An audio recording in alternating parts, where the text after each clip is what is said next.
We begin with breaking developments tonight. The Justice Department has transferred portions of the Epstein records to the House Oversight Committee. At the same time, the DOJ released transcripts and audio from an interview between Deputy Attorney General Todd Blanche and Ghislaine Maxwell. Our reporting team is on this story. We start with Caitlin Palance. This is highly unusual. The Justice Department rarely makes interview transcripts or recordings public. What we've seen so far is that Ghislaine Maxwell acknowledged past connections with both Jeffrey Epstein and former President Donald Trump. Though there's nothing substantial linking Trump directly to new allegations within this transcript. Maxwell was offered a limited immunity arrangement for this conversation, essentially protecting her statements from being used against her unless she lied. That's very uncommon. The DOJ's release includes 4 documents and multiple audio files from Maxwell's July interview with Deputy Attorney General Blanche. We are treating the released audio and transcript as part of an ongoing record, not a final accounting. Officials stress some sections are heavily redacted, others are fuller, but the context is still incomplete. And Caitlin, what do we know about the broader set of Epstein records being handed to Congress? That's still unfolding. The House Oversight Committee has received what DOJ calls the Epstein files. The FBI still holds thousands of records from its investigation. Historically, only small portions have been public. Lawmakers will likely receive heavily redacted material. Let's bring in Kristen Holmes at the White House. Kristen, what's behind the decision to make this transcript and audio public? This has been debated internally for weeks. Officials faced mounting criticism over how the Epstein case was handled. At one point, officials considered releasing both transcript and audio to show transparency. They hesitated as the story lost momentum, but with files going to Congress, they opted to release before leaks emerged. Releasing directly is seen as a way to control the narrative and avoid uncontrolled leaks. But critics say the timing and selection of materials raise questions about motives. Let's bring in legal analyst Dave Ehrenberg and political commentator George Conway for reaction. Frankly, I'm not surprised. The timing and content suggest this move was aimed at shielding former President Trump. Maxwell also benefits. She recently received a transfer to a lower security prison in Texas. That outcome could be viewed as advantageous if she cooperates, or is perceived to have cooperated. We should remember her history. She previously denied wrongdoing even with contradicting evidence. So her statements now must be viewed with healthy skepticism. I agree.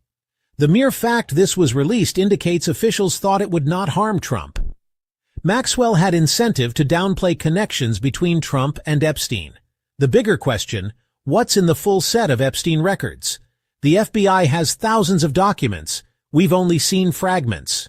What happens now that Congress has these files? Lawmakers will review, likely with redactions. Oversight hearings could follow. The administration argued transparency. Critics say selective release fosters suspicion. The timeline shows repeated public pressure to disclose more material. Until independent investigators see the full records, questions will linger. Public discourse will be shaped by what is released and what remains sealed. For now, much remains sealed, and pressure will build for full transparency. Our team will continue to review the documents as they become available. Thanks, Caitlin. We'll stay on this as it develops. Next, legal and political analysis of the release, after this brief pause.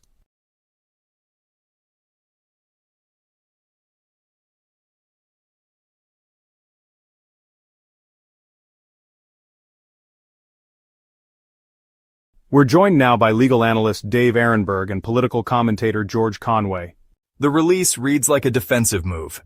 Selected materials released to manage political risk. Limited immunity here is unusual because Maxwell was already convicted and had not cooperated previously. It protects statements from prosecution unless false, offering limited protections in exchange for candor. Politically, selective release is intended to lower the heat on certain figures. But unless the full records are available, doubt remains about completeness. Oversight bodies can demand unredacted access under certain rules, but litigation and executive privilege claims may limit what becomes public. Selective transparency can deepen public suspicion rather than soothe it. People want to know why parts were withheld and who benefits from the selection. What should viewers look for as this unfolds? First, whether Congress obtains unredacted files.